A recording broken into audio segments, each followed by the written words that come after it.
Entre beauté et hospitalité sans pareil, c'est une Afrique riche dans sa diversité, une Afrique ancestrale. Un destin commun, une même route, un même chemin, celui de la prospérité. Brassage des cultures et civilisations. Brassage, votre émission socio-culturelle Sur Ifriqiya FM.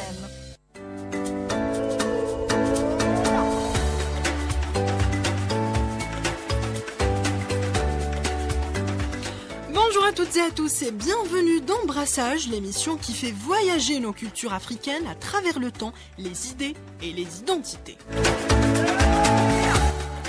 Aujourd'hui, nous avons choisi un thème qui parle d'apparence, mais aussi d'histoire, de tradition, d'esthétique et parfois même de politique. Les cheveux africains, nos coiffures, nos tresses, nos identités. Car en Afrique, se coiffer n'est jamais anodin. Une tresse peut dire l'âge, le statut social, l'origine ethnique, l'état civil ou l'humeur du jour. Nos cheveux portent des récits, des savoir-faire transmis de génération en génération, mais entre le poids des traditions, l'influence des modes mondiales, la pression sociale et le retour en force du naturel, où en est-on aujourd'hui ? Avec moi pour démêler ce vaste sujet, c'est le cas de le dire, mes chroniqueurs fidèles. Alamine Mohamed, bonjour à toi. Bonjour Rania, bonjour chers auditeurs. Mohamed Oudia, bonjour. Bonjour Rania et bonjour aux auditeurs. Et Varso Mifundo, bonjour Varso. Beauté Rania. Entre beauté et diversité, Rania et Krasé rassemblent les cœurs. dans Brassage, Sur Ifriqiya FM, la voix africaine. On commence par cette idée forte, le cheveu en Afrique est bien plus qu'une question esthétique, c'est un patrimoine culturel. Est-ce que vous pouvez nous dire chacun ce que représente pour vous cette culture de la coiffure africaine ? Varso, je commence avec toi. Eh bien, Rania, les cheveux à texture afro, locks, tresses, cheveux défrisés, rasés ou entièrement naturels, en Afrique, comme dans la diaspora, la coiffe est bien plus qu'une question d'apparence. Elle parle d'identité, d'histoire, de statut, mais aussi de liberté d'expression. La coiffure africaine est un art, un langage, une mémoire collective. Elle occupe une place justement centrale dans la construction sociale et identitaire, souvent transmise de mère en fille, de père en fils. Je prendrai un exemple. C'est-à-dire, par exemple, dans beaucoup de villages en Afrique de l'Ouest, les femmes se tressent les unes les autres. Souvent, les week-ends de dimanche, par exemple, on sait que je te tresse, je termine, toi tu me tresses, et je tresse ta fille, termine, et ainsi de suite. Donc, ce qui fait justement cet héritage-là et qui donne aussi l'identité, qui reflète aussi la sociabilisation de toute une famille et de tout un quartier. Pourquoi ne pas dire un pays. Mohamedou, qu'est-ce que cela représente au Sénégal ? C'est pratiquement comme Varso l'a dit, vous savez, en Afrique, pratiquement, nous avons pratiquement les mêmes cultures, même s'il y a cette multitude de cultures, il y a beaucoup de cultures, il y a beaucoup de traditions, beaucoup de groupes ethniques, mais pratiquement les traditions, c'est pratiquement une même souche en quelque sorte. Ça représente beaucoup de choses selon l'âge, selon également la situation matrimoniale, selon également les événements. Ceci dit, par exemple, la coiffure que une nouvelle mariée va faire, ce ne sera pas la même chose quand elle va mettre au monde le nouveau-né, etc. Ou ce ne sera pas également la même chose quand que la personne va vieillir. Donc, ceci dit, ça dépend. Et ça a beaucoup de significations, ça est multiple. C'est divers, c'est la signification vraiment, elle est diverse et ça dépendra également du groupe ethnique. Alamine, est-ce que tu dirais qu'il y a une symbolique profonde derrière ces coiffures, même aujourd'hui ?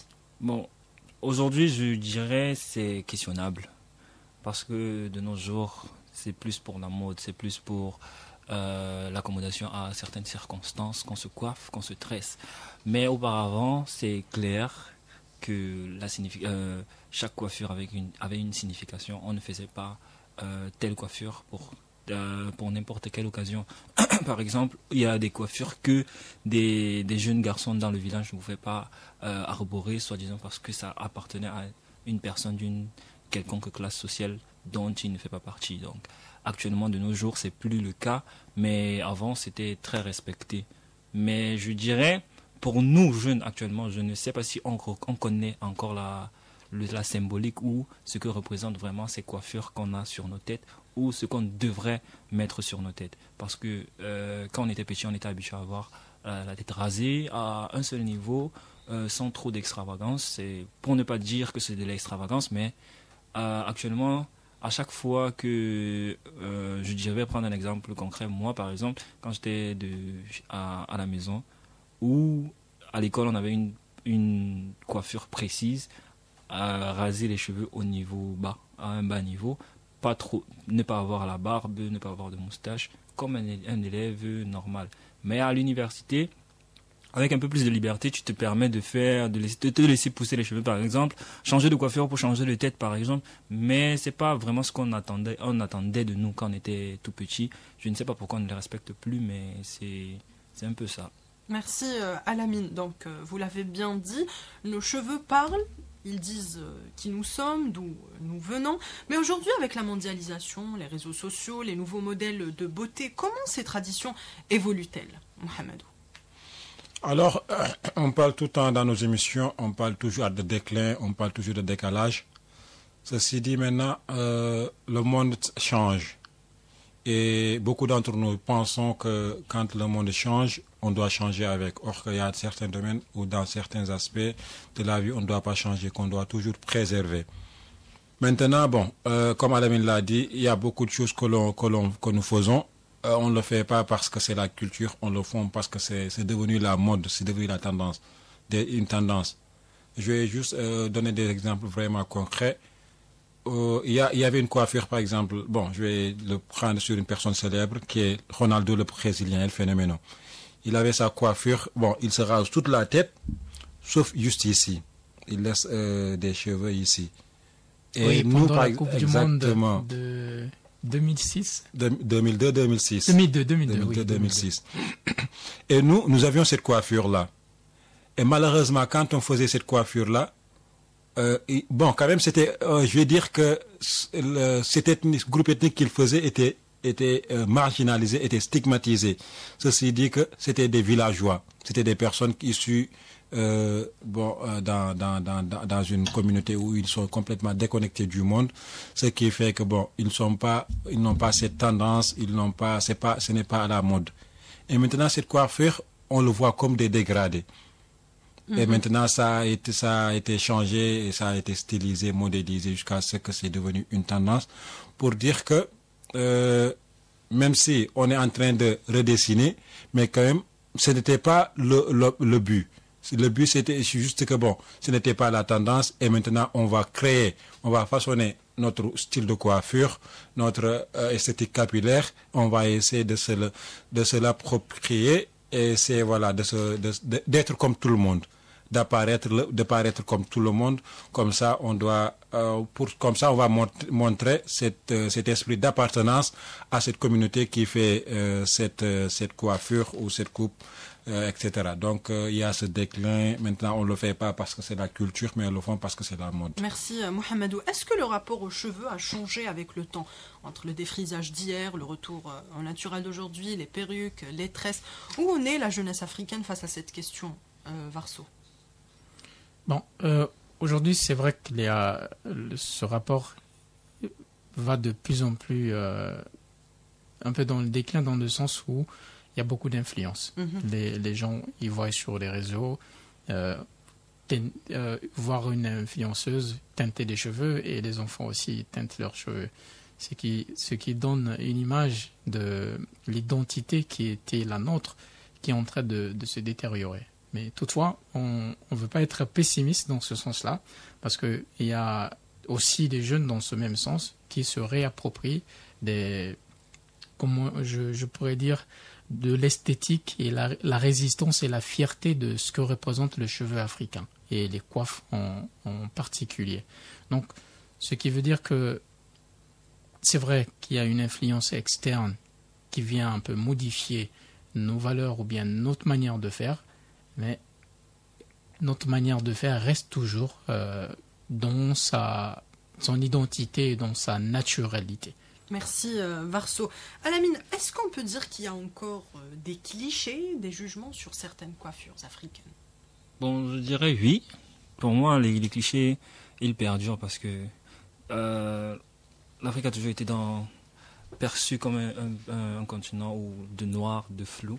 Donc les clichés perdurent. Mais le problème, c'est que c'est pas pour rien que certaines personnes, certaines tribus font des rastas, se laissent les cheveux à l'afro, comme on dit. Et le mouvement afro, c'était pour montrer aux Américains que non, nous aussi les Noirs américains, on vaut quelque chose, on a quelque chose. C'était vraiment quelque chose d'identitaire. Maintenant, si par exemple moi je laisse mes cheveux comme ils sont actuellement, c'est pas pour rien. C'est vrai, il y a une petite histoire derrière, mais il faut faire la terre.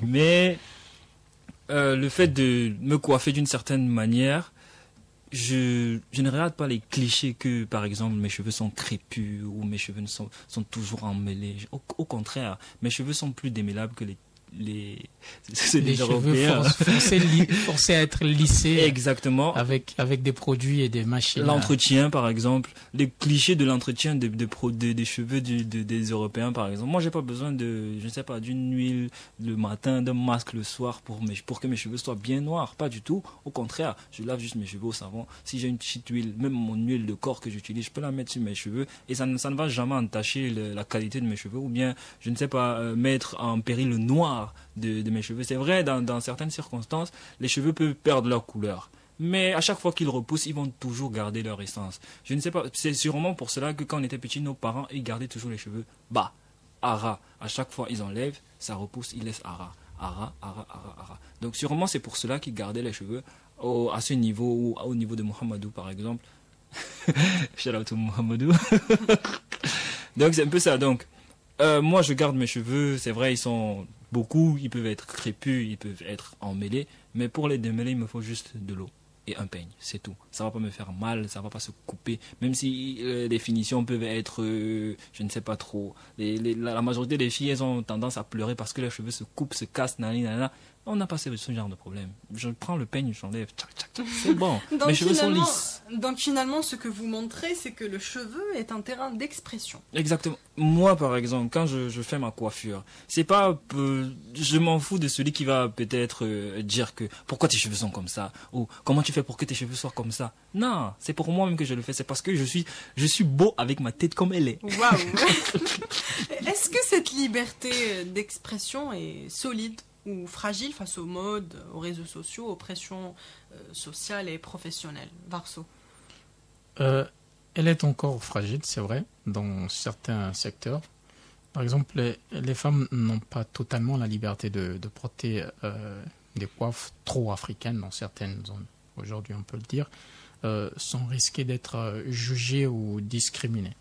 Je vais revenir un peu en Louisiane, par exemple, en 1786, un gouvernement colonial qui a mis justement en place une loi de Tignaw Law qui était mis en place pour obliger des femmes noires à cacher leurs cheveux. Et vous savez ce qui s'est passé?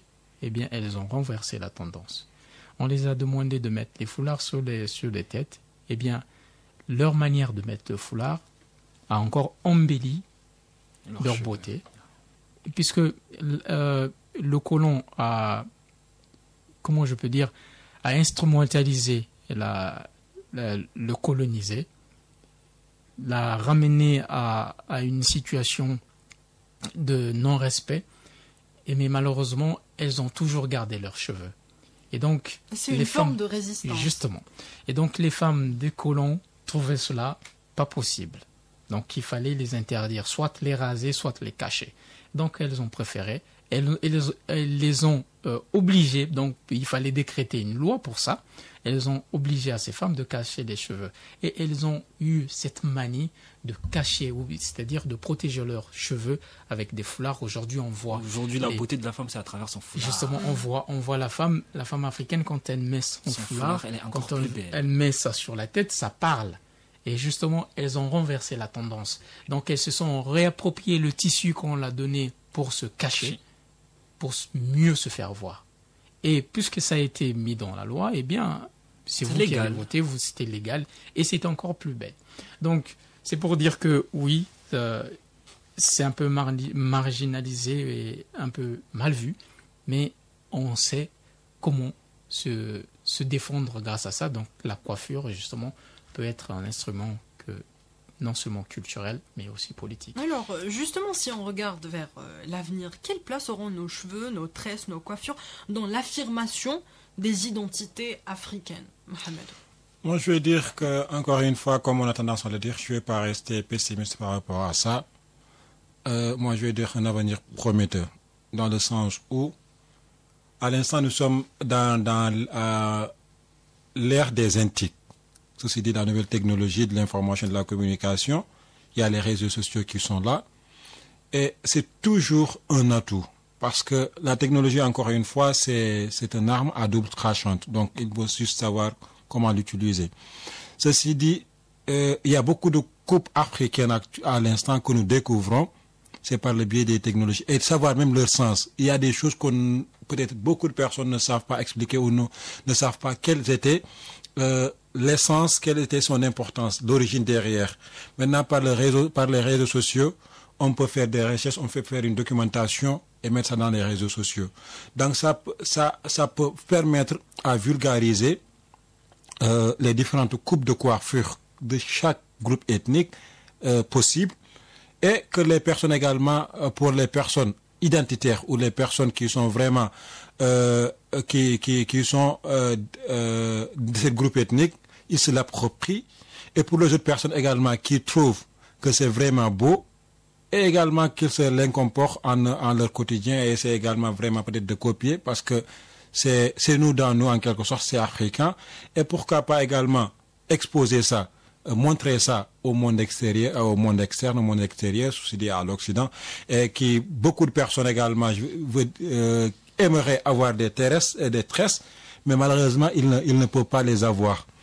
Donc voilà, ils ne peuvent pas les avoir. Donc je pense que les réseaux sociaux, je pense que c'est vraiment un atout pour que voilà nos coiffures et l'identité derrière soient révélées, que cela soit comprise par toutes les internautes ou pratiquement par tout le monde. Merci Mohamedou. Alamine, à l'avenir, est-ce que tu penses que le cheveu africain restera un marqueur fort de l'identité? Moi, je dirais pas à l'avenir, parce que même actuellement, c'est déjà un marqueur fort de l'identité. Parce que, comme Mohamedou l'a dit, à travers les réseaux sociaux, les coiffures africaines sont vues et appréciées de tout et partout. De tous et partout, pardon. Je vais prendre un simple exemple. En Amérique, surtout, la majorité des jeunes enfants qui ont les cheveux afro, parce que il y a une ascendance de familles afro-américaines là-bas. La plupart des enfants, ils ont des tresses. Que ce soit enfants, parents, ils ont des tresses. En NBA, partout, il y a la majorité des joueurs ont fait, pendant une période, des tresses sur leur tête. Et ces tresses viennent d'où? De l'Afrique. Ce sont des tresses africaines. C'est eux, ils sont venus avec l'afro, la coupe afro. Mais ces tresses que nous on fait, ces tresses que nous on garde chez nous, ils ont vu ça chez nous, ils ont trouvé tellement beau qu'ils le refont. Et c'est grâce à eux qui ont la visibilité des médias, qui sont toujours derrière un écran, qui font en sorte de mettre en avant ces tresses. Moi, par exemple, j'ai envie de me tresser. C'est grâce à peut-être un basketteur que j'ai vu qui avait des tresses, et ces tresses étaient tellement jolies, j'ai envie de refaire la même chose. Mais eux, ils l'ont tiré d'où? De chez moi, de chez nous en Afrique. Donc, ça ne se perd pas. Au contraire, c'est déjà un marqueur d'identité africaine, parce que tous veulent déjà se l'approprier. Quand un autre simple exemple que je peux trouver, que je peux vous donner, c'est il y a une année où on a reçu des étudiants camerounais, les nouveaux, ils venaient juste fraîchement arrivés du Cameroun. Ils ont été amenés dans une résidence de transit où ils ont fait 2-3 jours. Pendant leur séjour là-bas, il y avait des jeunes Algériennes qui s'occupaient du restaurant et tout, de la restauration et tout. Elles ont sympathisé avec les filles. Le deuxième jour, elles sont sorties de la chambre des filles avec les tresses comme les autres. Juste parce qu'elles ont vu les tresses sur leur tête, elles ont demandé également les tresses. Elles ont demandé également les tresses pour juste voir à quoi ça ressemble sur leur tête. Et c'était très joli, très joli. très très joli. Donc, Varso, on peut dire que l'Afrique a beaucoup à enseigner au reste du monde sur cette question. Un dernier mot sur cette fierté capillaire. Eh bien, l'Afrique, en parlant directement sur les tresses, les tresses jouent un rôle de plus en plus affirmé. Elles permettent de célébrer les traditions tout en innovant. Elles deviennent des codes culturels visibles dans l'espace public mondial aujourd'hui. À la mine, on a cité des basketteurs justement qui donnent leur expression, que ce soit pour la beauté ou bien pour s'identifier à quelque chose qui vient de la terre africaine. Donc, ce qui veut dire tout simplement que cette identité, elle est présente et elle existe et elle continue à influencer plusieurs mondes dont nous sommes en train de vivre aujourd'hui. Je rajouterais pour dire, par exemple, au Congo pendant la période coloniale, il y a une ethnie chez nous qui pouvait te tresser, mais sur les tresses, en fait, il te donnait l'itinéraire où tu ne croiseras pas le colon. Ouais. Donc juste sur les tresses, la personne pouvait lire que je dois prendre tel chemin. Ou ceux qui étaient capturés, on pouvait les faire des tresses et puis leur montrer comment ils pouvaient sortir de là. Donc c'est pour dire que ce n'est pas seulement les tresses qu'on voit, ce n'est pas seulement Moyen de ce communication. qui est... Ouais, c'était aussi un moyen de communication et un moyen de pouvoir s'identifier. Merci beaucoup Varso. Ce que l'on retient, c'est que nos cheveux ne sont pas que des cheveux, ils sont mémoire, art, tradition, identité. Ils sont un territoire d'expression, de revendication, parfois de résistance, mais aussi de fierté. Toutes nos coiffures disent quelque chose de nous, de nos histoires, de nos luttes, de nos libertés. Merci à vous trois pour ces échanges passionnants. Merci à Lies Karbache à la réalisation et à Amin Chir à la barre technique. Et merci à vous, chers auditeurs, pour votre fidélité. On se retrouve très vite dans Brassage pour continuer à explorer ensemble nos richesses africaines.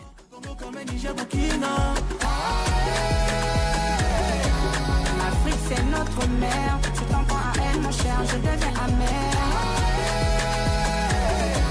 L'Afrique c'est notre mère, tu t'en prends à elle mon cher, je deviens amer. La semence de